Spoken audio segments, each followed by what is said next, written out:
नमस्कार दोस्तों। YouTube, Instagram पे एक व्यक्ति ऐसे भी हैं जो 2-3 शादी कर लेते हैं तो फैन फॉलोइंग बढ़ जाती है। हमारे कुछ बहुत सारे हो सकता है पार्लियामेंटेरियंस हो जिनके पास 2-3 शादियों का मौका रहा होगा, उन्होंने किया भी है। पर एक ऐसी खबर है जो राजस्थान में पहली ही खबर है। राजस्थान के एक आईपीएस अधिकारी हैं जिनकी 2 पत्नियां हैं और शायद कुछ डोमेस्टिक इश्यू हुआ जिसके कारण इनके ऊपर काफी चार्जेस लगे। ये चार्जेस को विराम भी मिला, कोर्ट में इनके फेवर में जजमेंट भी आता है, पर बावजूद इसके अब इनका डिमोशन हो गया। जी हां, रैंक घटा दी गई है। आईपीएस ऑफिसर पंकज चौधरी राजस्थान के एक आईपीएस ऑफिसर हैं। इनको डिमोट कर दिया गया रैंक में और बताते हुए कि डोमेस्टिक इशू रहा है, 2 वाइफ्स का इशू रहा है, इसलिए इनको डिमोट कर दिया गया है। तो सवाल बड़ा है कि क्या सिर्फ जिनका कंडक्ट रूल्स बना हुआ है आईएएस आईपीएस या ऑफिसर्स उनके लिए ही ये लागू होता है या बाकी जनता के लिए भी होता है? आइए देखते हैं। खबर ये है सर, मार्च 2019 में इनके खिलाफ पहले से ही कुछ ना कुछ चार्ज लगे हुए थे। ग्रेव पर्सनल मिसकंडक्ट इनके ऊपर चार्ज लगा था, 2 वाइफ्स का चार्ज लगा था और एक वाइफ ने कंप्लेन भी की थी। इसके बाद इनको डिसमिस भी कर दिया गया था 2019 में। 2021 में वापस से इनको किया गया रीइंस्टेट और सारे ऑर्डर्स इनके फेवर में थे। भले आप सेंट्रल एडमिनिस्ट्रेटिव ट्रिब्यूनल की बात करिए, दिल्ली हाई कोर्ट की बात करिए, सुप्रीम कोर्ट की बात करिए, सारे इनके फेवर में ऑर्डर आते हैं और ये रीइंस्टेट हो जाते हैं आईपीएस पे वापस। बावजूद इसके department of personal and training ने फिलहाल एक नोटिफिकेशन जारी किया और उसमें इनको लिखा कि इनको इनके कंडक्ट की वजह से और ये जो कंप्लेन है या 2 वाइफ की कंप्लेन है इसकी वजह से इनका सीनियर पे स्केल जो लेवल 11 होता था पे मैट्रिक्स में, उसको कम करके लेवल 10 पे कर दिया गया, जो कि जूनियर पे स्केल है, एंट्री लेवल के आईपीएस ऑफिसर का होता है। 2009 के आईपीएस ऑफिसर हैं और इनका वापस से पे स्केल उसी का हो गया है जब रिक्रूट होकर आदमी आईपीएस में जाता है तो।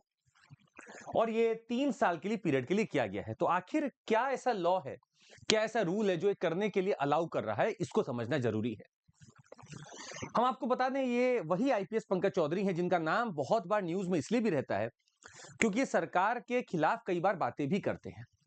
इन्होंने डिमांड किया था कि जो राजस्थान के फॉर्मर सीएम रहे अशोक गहलोत, उनको आप अरेस्ट कर लीजिए क्योंकि पेपर लीक बहुत हो रहे हैं राजस्थान में और कोई ट्रांसपेरेंसी नहीं दिख रही। इन्होंने कहा था कि इनका ट्रांसफर किया गया है वसुंधरा राजे की सरकार में क्योंकि इन्होंने कुछ लोगों को पकड़ के रखा ताकि वायलेंस बच सके, इनका यह कहना था। इनके खिलाफ चार्जशीट भी की गई क्योंकि इन्होंने वायलेंस को बचा लिया, जो कि शायद इनका कहना है पॉलिटिकल पार्टी चाहती थी कि हो जाए। अब उसमें हम लोग नहीं चलते हैं, पर मानना यह है कि कंट्रोवर्सी में रहे हैं। अब हमने कुछ ढूंढने की कोशिश की तो संविधान में एक आर्टिकल है जो आप सब शायद रूबरू होना चाहेंगे। आर्टिकल 311 बहुत महत्वपूर्ण है। यहां पर आर्टिकल 311 का पहला क्लॉज पढ़िएगा। इसमें साफ लिखा हुआ है कि कोई भी सरकारी employee either of an all India service और स्टेट गवर्नमेंट, किसी का भी हो, रिगार्डलेस ऑफ दैट, आप उसको डिसमिस या रिमूव नहीं कर सकते, या वही कर सकता है, वही अथॉरिटी कर सकती है जो या तो ऊपर हो या समकक्ष हो उस अथॉरिटी के जिसने इनको रीइंस्टेट किया या इंस्टेट किया है। मतलब these people shall be dismissed और removed by an authority subordinate to the one that appointed him. मतलब ये लोग उनसे नहीं हटाए जा सकते हैं, जो लोग इनको अपॉइंट किए हैं इनसे ऊपर वाले ही लोग इनको सस्पेंड या डिसमिस कर सकते हैं। तो बड़ी बात है, no government employ can be removed unless and until, अगर प्रेसिडेंट आपको नियुक्त कर रहे हैं तो वही हटाएंगे, गवर्नर नियुक्त कर रहे हैं तो वही हटाएंगे, उसके नीचे के लोग नहीं हटा सकते। आर्टिकल 311(2) बोलता है that no civil servant shall be dismissed और रिमूव्ड और reduced in rank except after an inquiry. एक इंक्वायरी होनी चाहिए, after which he has she been informed of the charges and given some reasonable opportunity of being heard in respect of that charges. तो यहां department of personal and training ने एक inquiry की थी और कहा जा रहा है कि इंक्वायरी में इनके खिलाफ चार्जेस सिद्ध होते हैं। भले ही कोर्ट ने इनको सारा फेवरेबल जजमेंट दिया, पर बावजूद इसके department of personal and training में जो इंक्वायरी की उसमें इनको पाया कि ये अपराध किए हैं, मिसकंडक्ट किए हैं और इसीलिए इनको डिमोट कर दिया गया। तो आर्टिकल 311 तो एक तरह से लोगों को बचाने के लिए है, पब्लिक सर्वेंट्स को बचाने के लिए। पर हम आपको यहां पे एक चीज और बता दें, ये जो आर्टिकल 311 आप देख रहे हैं ये सिर्फ बचाएगा उन लोगों को जो सिविल सर्विस में है, ऑल इंडिया सर्विस में, सिविल सर्विस के किसी स्टेट की सिविल सर्विस में है या कोई सिविल पोस्ट होल्ड करते हैं अंडर द यूनियन और स्टेट। ये प्रोटेक्शन सिर्फ और सिर्फ इनको अलाउड है, ये इनको अलाउड नहीं है डिफेंस पर्सोनेल को। They are not available to defence personnel but to the civil servants only. अब दूसरा चीज हम आपको दिखाते हैं, हमने थोड़ा सा कंडक्ट रूल्स पढ़ने की कोशिश की। हमारे पास में ऑल इंडिया सर्विसेज के डिसिप्लिन एंड अपील रूल्स हैं 1969 के, हमने इसको पढ़ने की कोशिश की और इसमें हमने पेनाल्टीज और डिसिप्लिनरी अथॉरिटीज को देखा। पेनाल्टीज के सेक्शन में हमें मिला कि दो तरह की पेनाल्टी लग सकती है, एक माइनर और एक मेजर। माइनर पेनाल्टी में क्या है कि अगर आपका reduction to a lower stage हो जाए in the time scale of pay for a period not exceeding 3 years, तो इसको माइनर पेनाल्टी माना जाता है। और ये हो सकती है, सरकार ये पेनाल्टी लगा सकती है, डिपार्टमेंट ये पेनाल्टी लगा सकती है और इनका इसीलिए डिमोशन हो गया रैंक का। पर सवाल अभी भी बरकरार है, अगर कोई मिनिस्टर अगर ऐसा कोई मिसकंडक्ट करता है तो क्या मिनिस्टर का पद उसको छोड़ना पड़ जाएगा? ऐसा कोई लॉ तो नहीं है, क्योंकि मिनिस्टर्स के कोई रूल्स ऑफ कंडक्ट है ही नहीं। इसका मतलब कि जो लोग इन्फ्लुएंसर हैं, मिनिस्टर हैं, ये लोग अगर कर रहे हैं तो ये ठीक माना जाता है, पर यहां पर लॉ या कंडक्ट के रूल्स में जहां पे सिविल सर्विसेज की बात आती है, इसको गलत माना जाता है। ऐसा पहली दफा नहीं हुआ है। हम आपको एक एक्ट के बारे में बता दें, सेक्शन 7 है पुलिस एक्ट 1861 का, जो सिर्फ इसी के लिए बना है।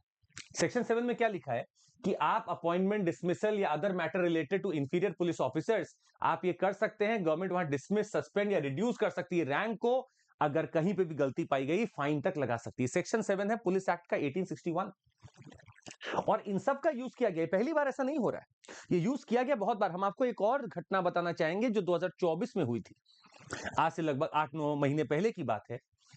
एक आईपीएस ऑफिसर है अंकित मित्तल, यूपी कैडर के, जिनको सस्पेंड कर दिया गया था सर्विस से और इल्जाम ये था कि ये मिसट्रीटमेंट कर रहे हैं वाइफ के साथ, बच्चों के साथ, 2 शादियां कर लिए हैं एक्स्ट्रा मैरिटल अफेयर में, इनको सस्पेंड कर दिया गया आईपीएस अंकित मित्तल को। इतना ही नहीं, एक चीज हम आपको और बताएं, एक यूपी के डीएसपी थे जो कि प्रमोट होकर डीएसपी बने थे और इनको वापस से कांस्टेबल बना दिया गया।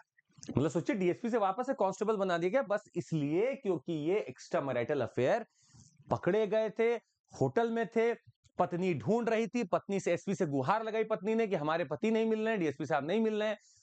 जो एसपी थे उन्होंने पता किया कि इनका मोबाइल का लास्ट लोकेशन तो ये होटल है, वहां पे गए, पुलिस गए और इनको पकड़ लिया एक्स्ट्रा मैरिटल अफेयर और इनको डिमोट कर दिया गया। तो सर कहानी ये है कि हमें अपने व्यक्तित्व को स्ट्रांग रखना पड़ेगा। हम भले ही आईएएस बन जाएं, आईपीएस बन जाएं, हम कुछ भी बन जाएं, हमें अपने व्यक्तित्व को स्ट्रांग रखना पड़ेगा, क्योंकि आप अगर इस पोजीशन पे हैं तो लोग आपको देखते हैं, आपको फॉलो करते हैं, आपको अपना आइडल मानते हैं, इसलिए आपकी जिम्मेदारी भी बढ़ जाती है। आज के लिए बस इतना ही। आपको कुछ और चीजें हम बता दें, अगर आप हमारे साथ जुड़ना चाहते हैं तो फ्लैट 55% ऑफ अभी मिल रहा है, सीएमसी कोड लगाइए और आप हमारे साथ जुड़ सकते हैं। मतलब 18 महीने का कोर्स आपको मात्र 25,999 मिल जाएगा और 15 महीने का 23,999 मिल जाएगा। सीसेट का एक पूरा आपके लिए मेटिकुलेटेड बैच है, सारी इसमें आपके कंटेंट, पीडीएफ सब कुछ है, आप लग के पढ़ सकते हैं हमारे साथ।